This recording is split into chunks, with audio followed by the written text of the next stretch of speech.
Satyavedu MLA కోనేటి ఆదిమూలం కేసులో కీలక twist చోటు చేసుకుంది. తనపై వేసిన లైంగిక ఆరోపణల కేసును క్వాష్ చేయాలని టీడీపీ ఎమ్మెల్యే ఆదిమూలం హైకోర్టులో పిటిషన్ దాఖలు చేశారు.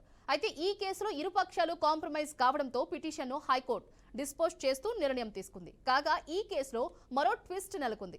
ఎమ్మెల్యే ఆదిమూలం తనపై లైంగిక వేధింపులకు పాల్పడ్డాడని కేసు వేసిన మహిళ తన ఫిర్యాదును వెనక్కి తీసుకున్నట్లు తెలుస్తోంది. ఈ క్రమంలో ఎమ్మెల్యే లైంగిక వేధింపులకు పాల్పడ్డాడనే ఆరోపణలు అవాస్తవమని అఫిడవిట్ అందడంతో ఎమ్మెల్యేపై తొందరపాటు చర్యలు వద్దని హైకోర్టు నిర్ణయం తీసుకుంది.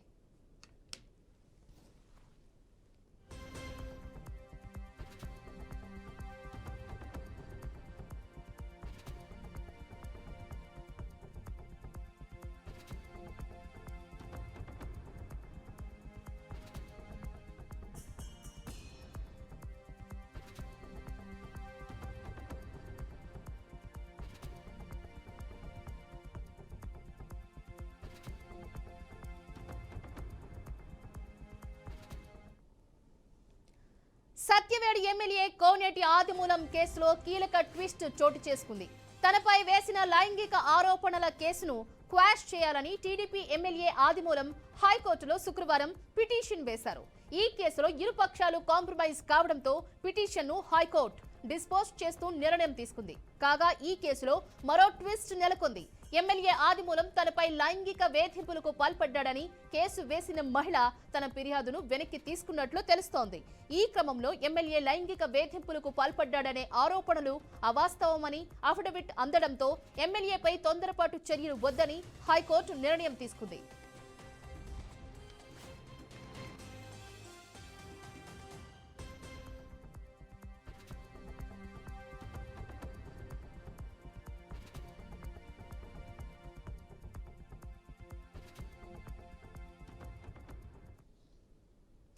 ఇక ఇదే అంశానికి సంబంధించి మరింత సమాచారాన్ని మా ప్రతినిధి గోపీనాథ్ ఫోన్ లైన్ ద్వారా వివరిస్తారు. గోపి, చెప్పండి, ఆదిమూలం కేసులో ఈ ట్విస్ట్ ఏంటి?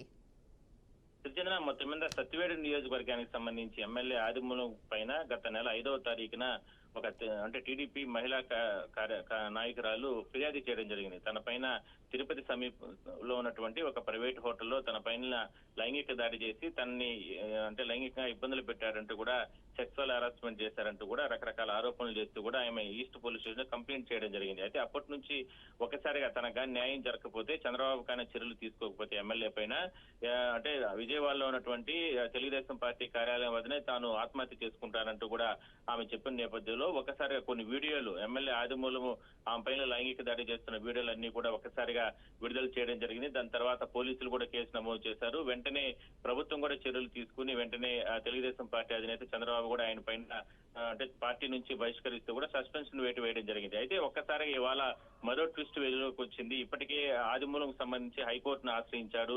తన పైన తప్పుడు అంటే తన పరువుకు భంగం కలిగించే విధంగా కూడా కొంతమంది కుట్రతో ఈ కేసును ఆ మహిళ తన పైన పెట్టిందంటూ కూడా ఆయన హైకోర్టు ఆశ్రయించిన నేపథ్యంలో ఇందుకు పోలీసులు తన పైన చర్యలు తీసుకునే అవకాశం ఉంటుంది. కాబట్టి తనకు రక్షణ కల్పించాలంటూ కూడా ఆయన ఎమ్మెల్యే హైకోర్టు నేపథ్యంలో హైకోర్టు ఈ నెల 25వ తారీఖు వరకు కూడా ఎమ్మెల్యే పైన ఎటువంటి చర్యలు తీసుకోవద్దండి, దీని పూర్తి స్థాయి విచారణ జరుపుతామని చెప్పి కూడా 25వ తారీఖు కోర్టు వాయిదా వేయడం జరిగింది. అయితే ఈ లోపే మహిళ ఏదైతే సదరు బాధితురాలు ఎవరైతే ఉన్నారో ఆమె వెంటనే ఈ కేసుకు సంబంధించి అంటే రాజీ అయినట్లు తెలుస్తా ఉంది. ప్రధానంగా ఎమ్మెల్యేతో రాజీ అయ్యి ఈ కేసుకు సంబంధించి కేసు కూడా విత్డ్రా చేసుకునే అవకాశాలు ఇప్పటికే రాజీ అయినట్లు తెలుస్తా ఉంది. అందువల్లనే ఈ కేసు వాళ్ళిద్దరూ కూడా రాజీ అయ్యారు కాబట్టి ప్రస్తుతానికైతే ఈ కేసును అంటే సస్పెండ్ చేయకుండా పక్కన పెట్టినట్లు కూడా హైకోర్టు చెప్పడం జరిగింది. అంటే బాధితురాలు కూడా హైకోర్టుకు వెళ్లడం జరిగింది. అయితే కొంతమంది ఉద్దేశపూర్వకంగా తనపైన ఇబ్బందులు పెట్టి ఈ రకంగా కేసులు పెట్టించారంటూ కూడా ఆమె కూడా హైకోర్టుకు చెప్పిన నేపథ్యంలో ఈ కేసులో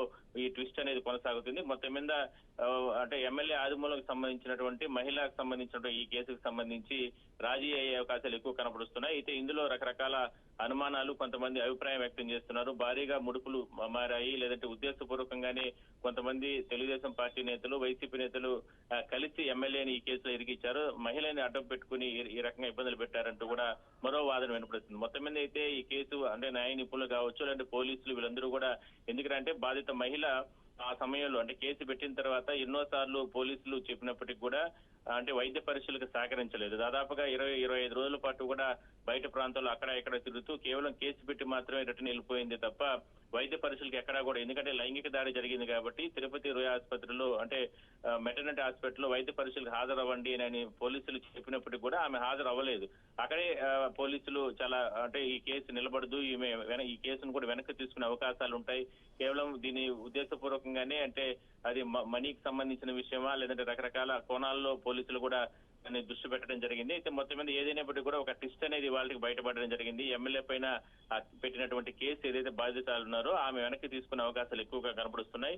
ఒకవేళ వాళ్ళు గాన రాజీ అయ్యే అవకాశాలు ఎక్కువగా ఉంటే గాన ఖచ్చితంగా కేసు కూడా హైకోర్టులో కూడా నిలబడే అవకాశం అయితే లేదు. Okay right, thank you so much Gopinath.